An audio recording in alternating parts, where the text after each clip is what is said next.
Hi. Hi, how's it going? Yeah, everything is going according to my imagination. Yeah. How are you? I'm good. How are you? I'm great. Thanks for asking. Yeah, thanks for having me on. Thanks for inviting me. I want to thank you for accepting my invitation and accepting to talk with me. Yeah, thank you. So I thought to introduce you to my audience. Sure. My name is A.S.Edwards. That's my pen name. I am working on a memoir at the moment titled 300 Milligrams. And it's about my story as the partner of an addict. So that's my big project at the moment. You are from? I'm from New York. You're from New York. What is 300 milligram? I'm sorry? What is 300 milligram? 300 milligrams. That's the book I'm writing. It's a reference to an opioid dosage. So it's about my story while I was married to someone with an opioid addiction. So it's a memoir. So it's completely your story. Yes. Okay, it's a real story. hmm Okay, so when you started writing, I started writing in April, actually. I've been a writer pretty much my whole life. I wrote for a publication while I was in college called Her Campus. And I was in architecture school, actually. And I kind of was always wondering whether that would be the right path for me or if I could do writing on the side or do one or the other. So I've always been a writer and I've always found ways to write throughout my life. And then after I went through this experience with my partner, I realized that I had a lot to say and I had a story to tell. And it was sort of this realization that this was my time to really write a book as I always intended to. so are you extrovert or introvert? Um, I don't know. I think a combination, really. I think I come off as an extrovert, but I like to also, take my time to myself, read, write. I don't need to be out and about all the time. Yeah. So only writing or you're a good speaker too? I'm sorry? Are you a good speaker? I don't know. You tell me. But I think so. I generally, I feel comfortable speaking. I was recently on a podcast called a, it's the Addiction Podcast Point of No Return. So that episode will be out in the next couple of weeks, and it was a way for me to tell my story on another platform as well. In the ad, in as the book is upcoming. Okay. So have you published any other books other than this? No, I haven't. This would be my debut book. So I've really only published like essays and articles, not a book yet. So this will be my first one. So what is the thing that people can find in book which they cannot find in other books? Well, I think that especially where memoirs about addiction are concerned, it's generally from the perspective of the person with the addiction. And I think that mine is a little different in the fact that mine is from an outside perspective of someone living alongside an addiction and the effect it had on me. And I think that that's a lesser heard vantage point, especially because people want to protect the privacy of someone who went through something like that. They may not always be willing to speak about it themselves, which is why I have a pen name for this, just to ensure that although my story is true and every aspect of it is about real people that are written about in a real way, I don't want it to be disrespectful to anybody in that regard. But I think it's an important message to have out there because while there are resources for people that are, loved ones of addicts, they don't often, unless they're members of groups such as Al Anon, they don't often get to hear what it's like for someone on a day-to-day basis, and it really was a really, really challenging circumstance I was in. And I think that a lot of people can relate to this, but they might not see this story so often. What is the thing that people are going to think after reading this book? What do I think I'm going to do afterwards? No, what people understand or think after reading this book? Oh, what are they going to think? Yeah. Well, I think it would depend on the reader. I think that it, for someone who hasn't really experienced addiction in any capacity, I think that it could be eye opening, and it could hopefully break the stigma about it a little bit. Because while I speak about an experience that was really difficult for me, it also casts a light on addiction in a way that people may not understand it. It's not something that just requires willpower. It's really, really hard work to recover. And I think I write from that perspective. And so people can kind of see what it does to someone from sort of an outside perspective, but also see what it does to someone living alongside it. And I also hope that people who are perhaps going through a similar experience, or who have went through a similar experience, can feel some comfort in knowing that they're not alone. And hopefully it can help people that might be going through it at the moment take a more evaluative perspective on their own situation, and hopefully help them decide whether it's something they can continue or not continue. How much time you took to write this book? Well, it was pretty quick for me to get through my first draft, which was a raw draft. And I used a lot of things that I had access to kind of piece together the storyline as I wrote it, because as though I lived it, certain details can get murky, and certain timelines can get clouded. And so I used a lot of like phone records, photos, videos even I had, that I could gather dialogue from, because I'm constantly, when I'm out and about especially, I'm using my phone a lot, and I had a lot of like things from Instagram, things from just general like emails, texts, everything. So basically what I think might be interesting is that whenever I have a text conversation in the book, it is word for word. And so I try to very much make it as real as possible. And so that was sort of like a deep dive into just records, and I was writing it kind of raw, in a raw way. And then I went back, and I think that the second time I went through it took longer than the first, because I could get the story out pretty fast. But then the editing process, and just figuring out the way I wanted to describe things, that took a little longer. But I started in April, and now my second draft is finished. I had a literary agent look at it. I got some great feedback. So I'm really looking forward to getting my story out there. But I wouldn't say it took a tremendously long time, because also, like, compared to someone who might be writing fiction, I don't have to make up any of these characters. I already know what the story is. So there was that made it a little easier. So have you used? I'm sure you have used the real characters in your book. I'm sorry? The real characters will be in your book. Yes, yes, they're real with different names, but Different real names. people. Yeah. So what if they read this book?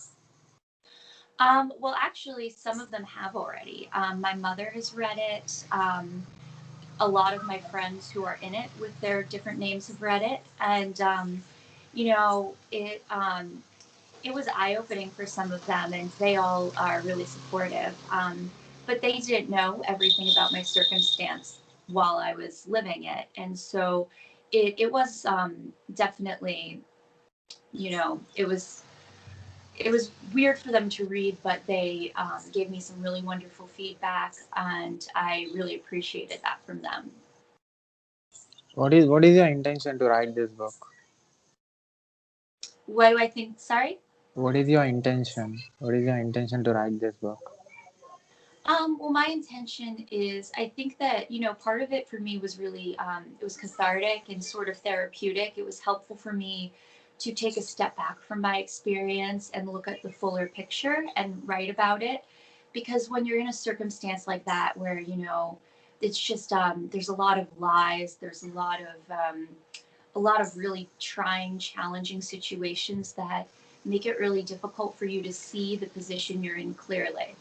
And so that is a big theme in my writing, is just trying to grapple with my own sense of reality as I'm going through it. And so I think that that was not only helpful to me, but I think that it can be helpful to other people because, it's just not talked about enough. And people go through this every single day, and so many more people than, even there are addicts because people addicts have many loved ones, and so that's just compounded how many people, and depending on the closeness, like I was living with my husband, so there was that, and so I just think that there's a lot of important messages, and I think that it just depends on who the reader is, how they will perceive it. Okay, is this a small part of your life, or you're explaining since your childhood, which happened in your life? Well, the book itself, it mostly takes place over a 2 year time period, so it is a small part. But I do have the at the end there is a flashback, a quick one to 2002, and the reason for that is because my father actually he passed away when I was 10 years old, and he died as a result of alcoholism. And so it is a way for kind of my analysis of my experience to come full circle. And basically, it's explained that I was trying to sort of stay with the person I was with despite the addiction, despite the fact that he wasn't really committed to getting better, because I wanted, my loss of my father to somehow make sense. So that's something that I explain with the use of that flashback, but it's a small part. So generally speaking, it takes place over 2 years. Okay, so other than writing books, what do you do? Um, Sorry? Other than writing books, what do you do? I'm an architect. I'm an architect, and I also like to paint. So I'm definitely a creative. But those are my two main things. I am a runner as well. But yeah.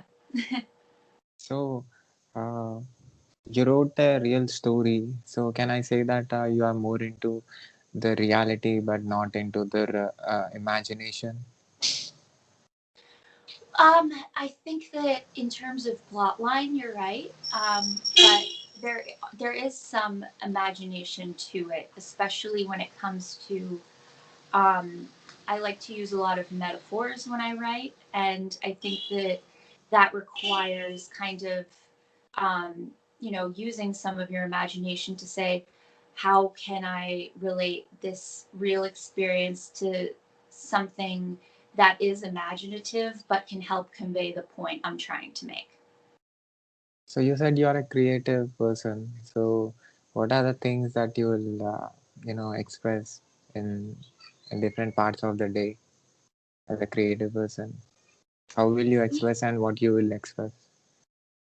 Um, well, so in terms of being creative, well, I am also visual, so I'm a painter. I do that a lot, and and architecture as well. The design aspect is quite creative. People think it's mostly math, but it's not. It's really mostly creative. So I definitely I don't have like a I don't have like a math oriented mind or anything like that. I absolutely have a creative mind. So everything that I do that I have a passion for is certainly in under the creative umbrella. How much time will you give to yourself every day? um, give to myself for reflection or for writing or for what? For yourself. I mean, being Oh, alone for and myself. thinking about yourself. Well, I think that in a lot of ways, writing is diving into thinking about myself in kind of a different way. Um, I generally give myself my kind of mind emptying space when I, go for runs or walks. I don't know how much time per day. I think it depends on, sometimes like writing flows more, sometimes like the design stuff flows more, and sometimes you just have to take a step back and take time for yourself without giving yourself 1 hour of me time. You just need to just do it fluidly sometimes, I think. So, what do you do if things around you are not allowing you to do something that you love? What do I do that I love? No. What do you do if things around you are not allowing you to do something that you love?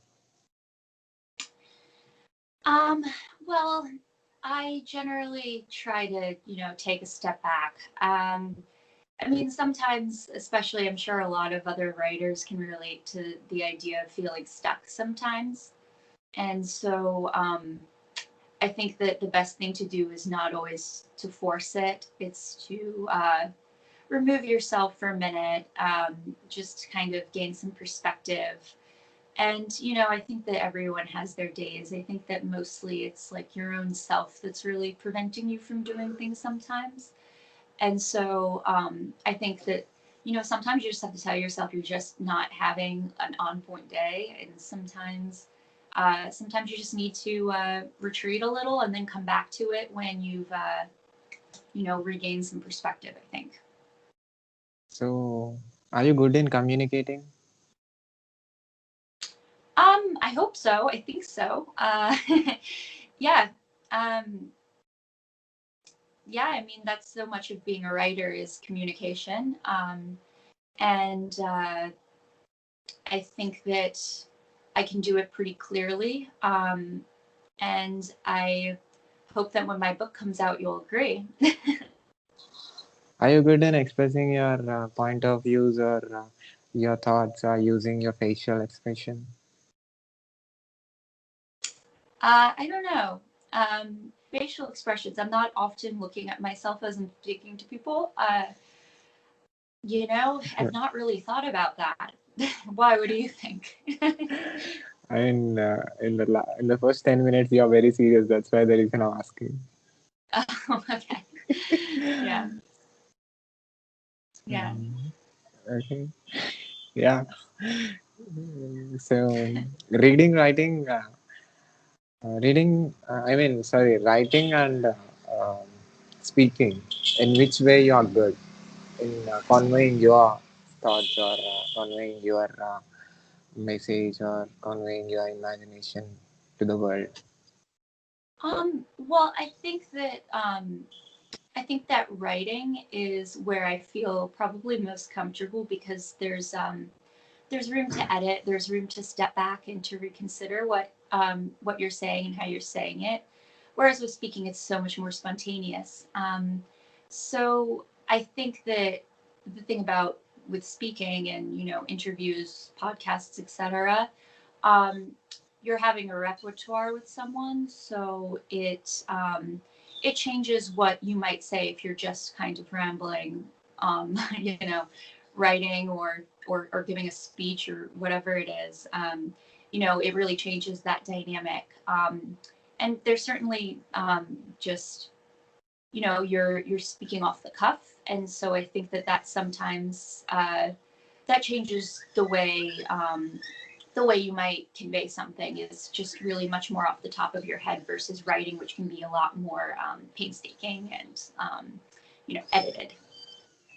So at last, do you have anything to say about your book to the people and to the world who watches this video on YouTube from anywhere on this planet? Sure, yes. I would really love for when I publish my book that you check it out, 300 Milligrams by A.S.Edwards. And to get updates on it, you can follow me at A.S.Edwards author on Instagram and the same handle on Twitter. Have you seen any videos of mine? The previous videos? Yeah. What you felt? I'm sorry? Have you seen any of my previous videos? Yes, I have. Which one you love or you like, and which one which made you to think? I liked the one with, I can't remember the name. There was one of the he was a podcaster for sports. That one was pretty interesting. Okay, so yeah, thanks for coming. Thanks for telling about your book and giving answer for a few of my questions. Yeah, yeah. Thank you for having me on. Yeah. So can I put this video on my YouTube channel and on my social networks with your permission? Sure. Yeah. Yeah. Thanks a lot. Yeah. Keep Thank you. going. Have a good Yeah. day. Bye. Bye.